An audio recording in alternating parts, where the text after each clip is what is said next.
In today's video, we have an evidence-based guide to radicular low back pain and our friend, the disc herniation. Let's do it.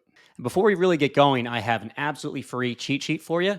So it is an evidence-based guide to radicular low back pain. It's a PDF. It's got a couple pages in it, and it goes over all of the key points of this lesson today. So go ahead and download it. I'll put a link in the show notes in the description and follow along. This is also very useful if 3 months from now you have a patient that walks through the door with radicular low back pain. And you're like, man, what the heck did Dan say about X, Y, and Z? Just pull out the cheat sheet. You'll get it, review it, and then you're going to ace your examination with your patient. So how about treatment for chronic low back pain sufferers with low back pain? So we're just looking at acute low back pain. How about chronic low back pain? So folks that have had pain for 3 months or more. So JSPT gave a grading of B. The physical therapist may use thrust or non-thrust joint mobilizations to reduce pain and disability in patients with chronic low back pain with leg pain. Another grading of B. The physical therapist may use neural mobilization in conjunction with other treatments for short-term improvement in pain and disability in patients with chronic low back pain and leg pain. And a grading of D, physical therapists should not use mechanical traction for patients with chronic low back pain with leg pain based on the lack of benefit when added to other interventions. So it looks like if you have a patient that comes through the door, chronic low back pain with leg pain, then choosing to use thrust and non-thrust manipulation mobilizations may be beneficial for these folks. The other thing that might be helpful is neural mobilization. I was taught that quite a bit in PT school, continue to use it to this day. Seems like that's also a useful adjunct in these folks. So I think this is also really important to hear too, because unfortunately, I think that we know a lot less than we'd like to know. So basically, the evidence synthesis and rationale from the clinical practice guidelines for chronic low back pain with leg pain, a total of 3 randomized controlled trials comparing exercise training interventions to minimal treatment generally support the use of exercise training interventions for a patient with chronic low back pain with leg pain. One study examined a specific trunk muscle activation exercise program, while the remaining studies use multimodal exercise approaches. The studies do not clearly support one type of exercise training intervention. One randomized controlled trial with a large sample size supported the inclusion of postural exercise along with a multimodal exercise training intervention. Wow, we have a total of 3 studies to help us decide what type of treatment we should be using in these folks, right? I'm joking, obviously, but that's not a lot, right? I don't think we can really hang our hat on any particular type of exercise being superior. We'd like to see more and more research, right? The research right now is not as robust as we'd like it to be. So Jason et al. Did a review article at 2021 looking specifically at people with radicular low back pain and peripheral neuropathies. The study was called Physiotherapy for People with Painful Peripheral Neuropathies, a narrative review of its efficacy and safety. Now, the reason why I really like this article is because it was looking at folks that had true peripheral nerve sensitivity or radicular low back pain. We're not looking at a whole bunch of folks that have low back pain, and some of them have radicular back pain and some don't. Okay. And based on this review, looking at all studies are looking at stability and motor control exercises, the conclusion from this study was that stability and motor control exercises might provide clinically meaningful benefit over minimal care. So basically, if we tell our patients, hey, you're going to do fine, just stay active, versus giving them some of these exercises, we're probably going to have a little bit better outcome, probably with giving them the exercise, right? Also, there's no evidence of superiority to more substantial treatment interventions, including general exercise, right? So we don't know what the best form of exercise is for these folks. Do we need to take them through a general exercise plan? Do we need to give them stability and motor control exercises, nerve glides, McKenzie? Not really sure, okay? How about neural mobility? Is neural mobility, nerve glides, tensioners something you should be giving to your patients after they have radicular low back pain? Well, they seem to reduce pain compared to no or minimal treatment, right? So if you're not doing anything, again, looks like adding some exercise, neural mobility in this case, seems to be beneficial. However, there's mixed evidence on this, right? So some research is showing that this type of treatment, so nerve glides, are better than other forms of treatment. Other forms of treatment in other studies seem to be better than nerve glides. We don't have the research we need to be definitive, okay? And that's what this study came to the conclusion of, is basically there's not enough evidence to make strong conclusions about neuromobility being better than other forms of treatment. If you guys like what you're learning about so far, then the next logical step is to sign up for the Fitness Pain Free mini course. I've made an absolutely free mini course and we go over 4 vital lessons for coaches and clinicians. The first lesson goes over how traditional schooling has failed us. Now, I'm actually a really big fan of education, and I think that physical therapy school actually prepared me pretty well to work with the average person.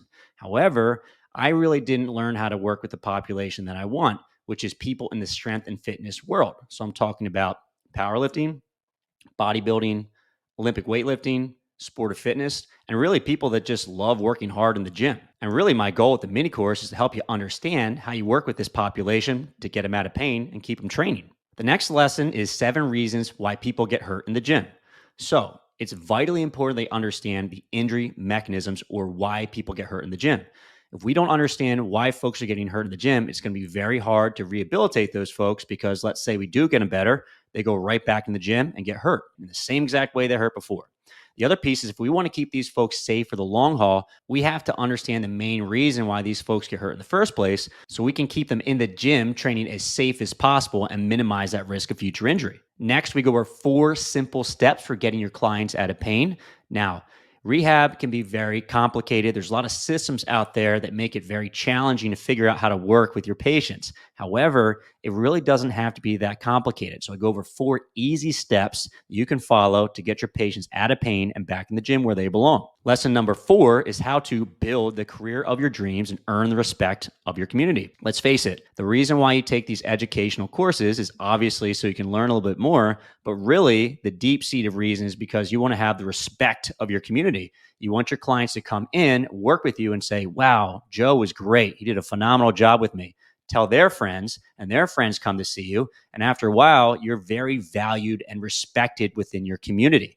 So I'm going to teach you how to do that. The second piece is that if you know these skills, it doesn't always mean you have a ton of patients going through the door so you can work with the population you want to work with, right?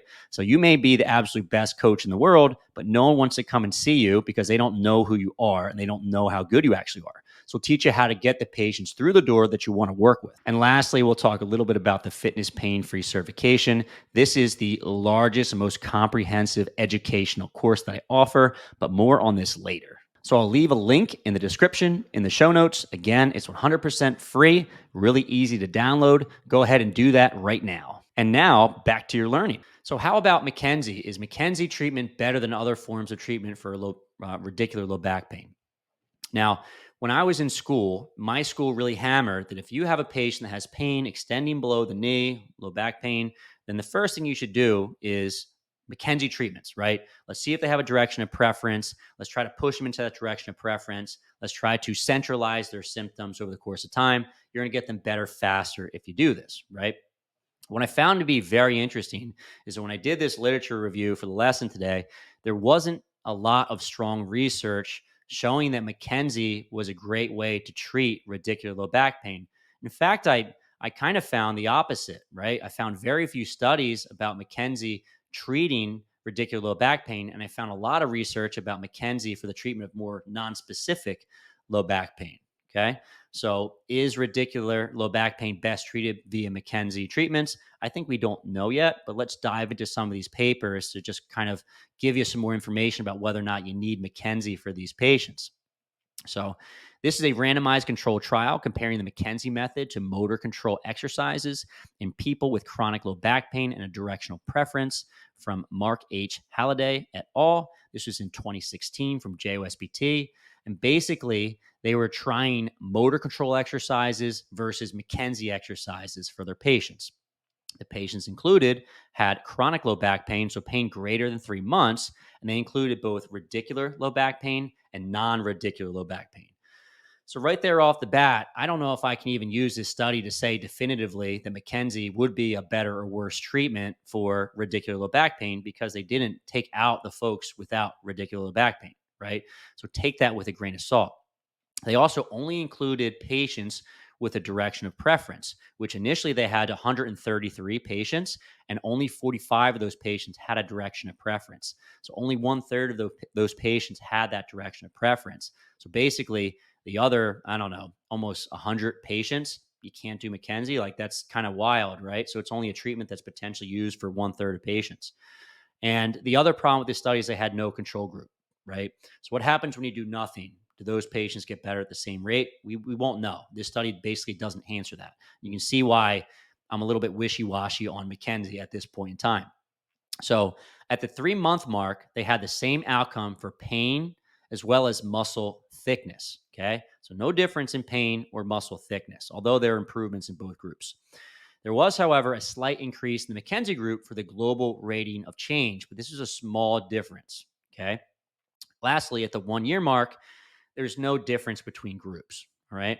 So, based on what this study is saying, we can't really say definitively that McKenzie is a lot better than other forms of treatment, specifically motor control exercises in the long term. In the short term, at 3 months or so, seems like it's a little bit better compared to motor control exercises from an outcome perspective, global rating of change.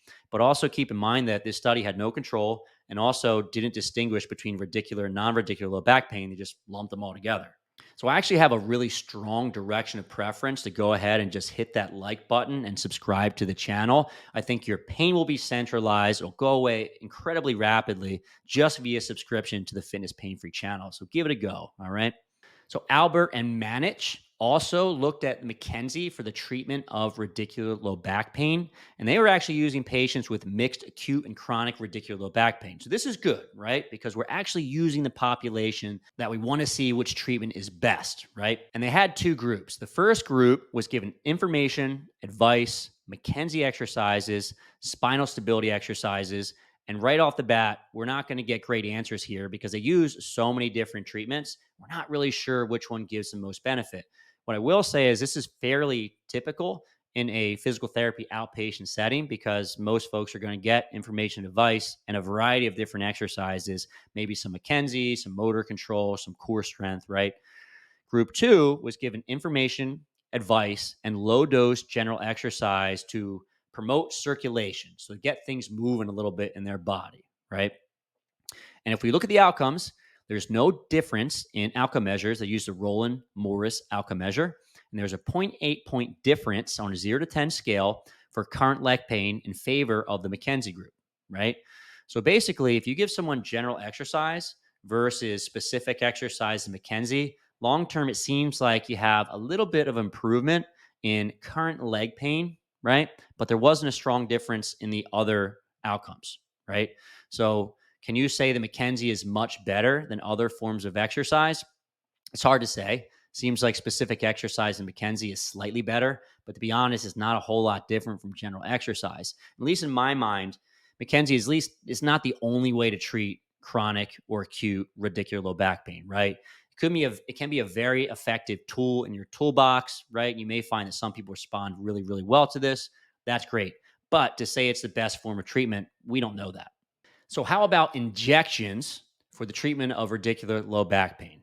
Let's say you have a patient and you give them some exercises, they don't have any medical red flags, and they're not really progressing very much over the course of time. Maybe they get to the 6-week mark, they're not making any progress, they're dying, they want some relief really badly. We can send them back to the doctor to get some imaging, and then they can give them an injection, epidural injection into the spine. Now, if you look at the image here, I apologize to the folks that are listening to the audio version of this, you can see where this injection goes. So largely they're taking a needle, it goes through the spine, and it goes into the epidural space. They're going to release some sort of anti-inflammatory medication right into the epidural space outside of the spinal cord, right? And the reason why they do this is that we know that there is neuroinflammation in folks that have radicular low back pain, and we're trying to reduce that inflammation, right? So the combined evidence based on placebo-controlled and active controlled trials is level 1 or strong evidence for pain relief and functional improvements at 1 and 3 months, and level 2 or moderate evidence at 6 and 12 months. So this is a Cochrane review, so very high level of evidence, right? I know a lot of folks are not big fans of Cochrane reviews, but that's the study I took. Obviously, link in the show notes if you want to read it yourself. But basically at the 1 and 3 month mark, so if you have patients kind of fresh out of a lumbar disc herniation with radicular symptoms, then there's strong evidence to show it helps these folks. And if you have a patient that's further out, so 6 to 12 months out, it's not as strong, but still decent research to show that these injections work pretty well for those patients, improving pain improving pain and improving function. So I generally don't have a problem whatsoever telling folks if they're not making much progress to go ahead and get an epidural injection because they're minimally invasive. And as we'll see a little bit later, they're generally very safe, especially when you compare it to something like surgery. Is surgery beneficial for folks that have radicular low back pain? Yes, it's actually quite helpful. So, folks that have pain, if you do this surgery, it really helps with their pain and their outcome, right?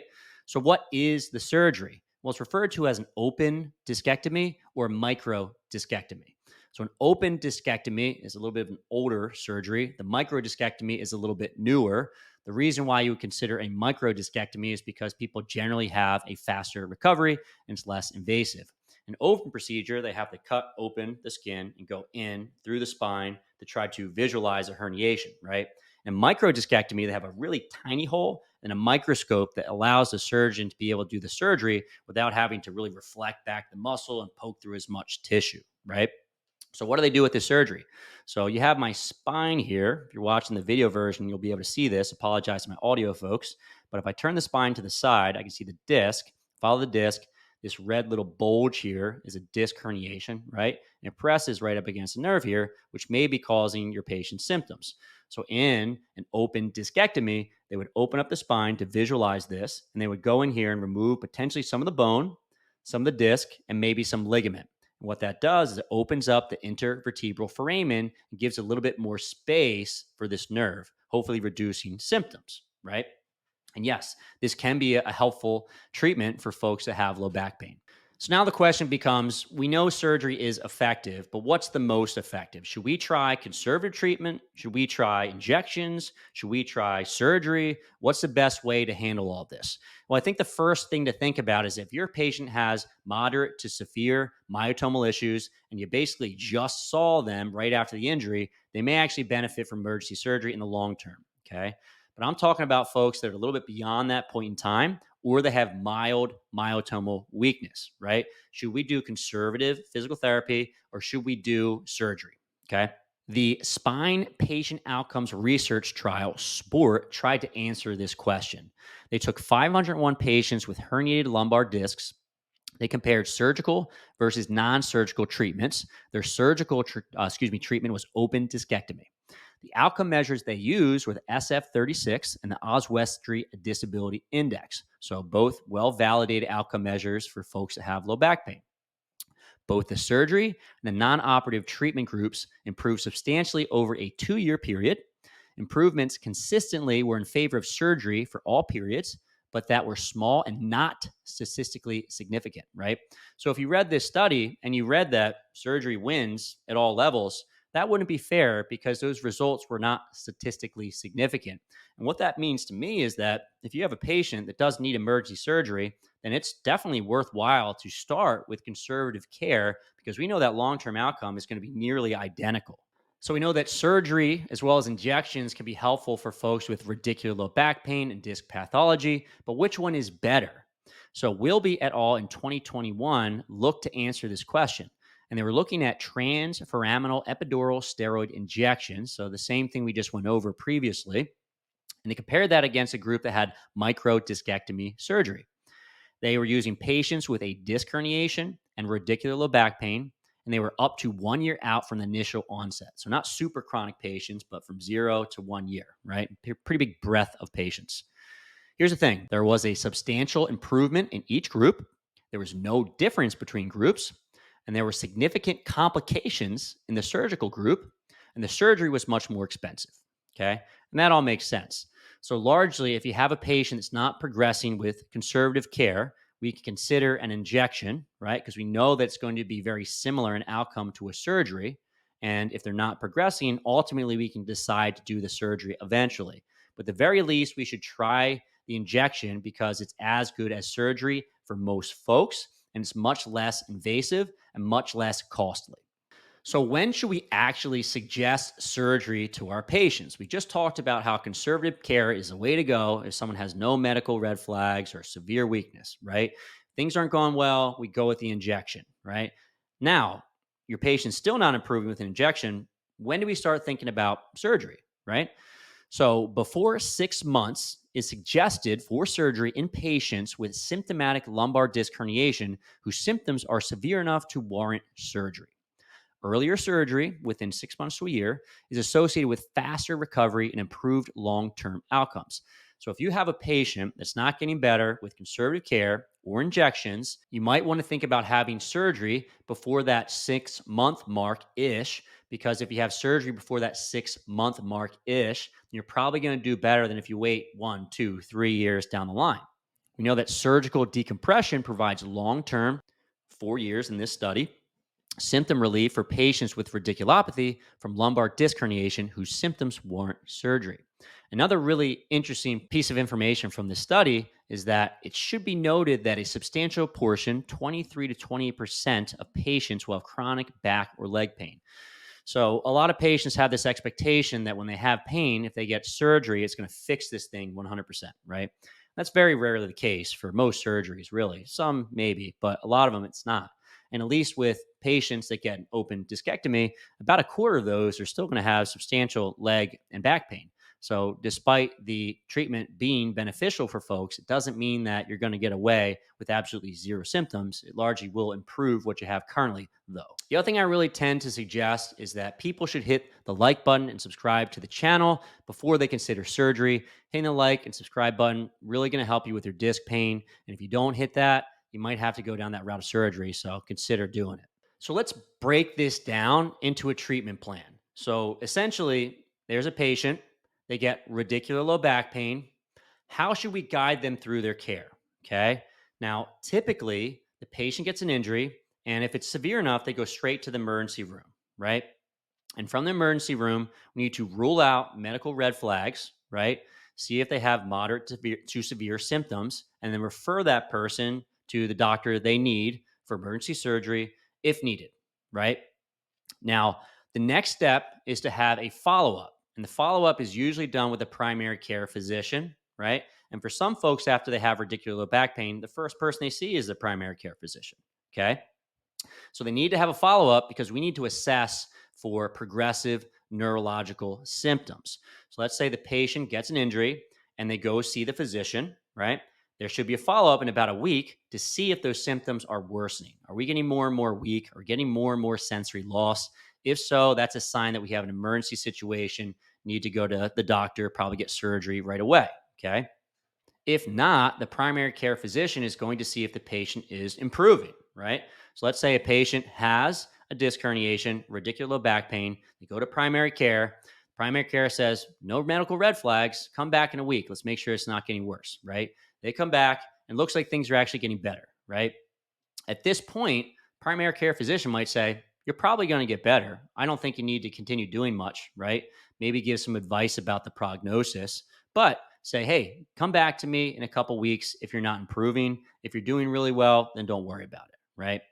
So the patient leaves. And if they get better, then they don't even need to come back, right? But if they're not getting better, they come back to the primary care, right? Who says, I think you should try some physical therapy now, right? So now they come to see you. And largely, once you start treating them, if they're getting better over the course of time, great, keep going, right? However, if the patient is not getting better over the course of time, we consider injections. So let's say you get to 6, 8, 10 weeks, patient's not making any progress whatsoever. I may refer back to the physician and say, patient's in a ton of pain. Are there any next steps we can do, with the thought that he's going to now do an MRI and potentially try an injection to reduce that patient's pain? Let's say they do that and they get the injection, they come back to physical therapy, and we continue with care after that injection. If they're getting better, great. Then you send them on their way, eventually discharge them, and they ride into the sunset. And let's say they're not making progress. They're still having symptoms, right? Maybe they're getting out to 3, 4 months out, and they're still not making progress. At this point, I may refer back to the surgeon because at this point, they may benefit from a discectomy, microdiscectomy. And the other piece that to be aware of is that folks that get surgery a little bit sooner, so before 6 months to a year, tend to be a little bit better than folks that wait too long. So if your patient's still not getting better at that time, probably good to refer to a surgeon, and the surgeon's going to be able to help out at this point, decide when to get surgery if that's appropriate. The other important caveat is that oftentimes the physical therapist is as the first point in care, right? You may be the primary care physician yourself. So let's say it's a patient that gets, searing radicular low back pain after deadlifting. They come to your clinic the next day after the injury, and you're assessing them. First and foremost, we're on the lookout for medical red flags. If there's no medical red flags, we start with our treatment. We closely monitor their strength over the course of time and make sure it's not progressively worsening. And if it's getting better and everything is improving, obviously we can just keep on pushing and let them kind of get better over the course of time. If things are not improving, we maybe send that patient back to the physician to get an injection, continue with PT over the course of time, not getting better, then consider surgery, send to the surgeon, and then see if the patient is appropriate at that point. So now that you have some evidence-based information about radicular low back pain, you still need to know how to treat these folks. Well, I have a case study for you where I break down a patient with radicular low back pain, show the exact treatments that I use, and show exactly how he got back to weight training over the course of time. I'm going to leave a link up here. You should go ahead and click on that and continue with the learning. Lastly, I just want to say thank you so much for your support. You truly allow me to do what I love for a living. If you're watching this on YouTube, please hit that thumbs up button. If you leave a comment, it helps the algorithm. I'd also love to know your thoughts on this presentation today. Please subscribe to the channel. It helps me out tremendously. If you're listening to the podcast version of this, please consider leaving me a positive review. Again, it helps tremendously. If you want to see more content like this in the future, we got to make sure we grow this over the course of time, right? And lastly, if you want to support me even further, consider subscribing to Fitness Pain Free Insiders. This is going to be my premium subscription membership to Fitness Pain Free, where all my best content updated monthly lives. So head to fitnesspainfree.com, click on the programs link, click on Fitness Pain Free Insiders online library, just $1 for a week trial. I'll also leave a link in the show notes in the description. All right, go ahead and check it out. And lastly, I have all of my references, and it's a god-awful amount of references. And I know you can't read any of this. So if you really want to check out the references that I use, I recommend checking out the show notes, link in description, and you can see all the references that I use. And if you like them and you want to comment on them, leave a comment.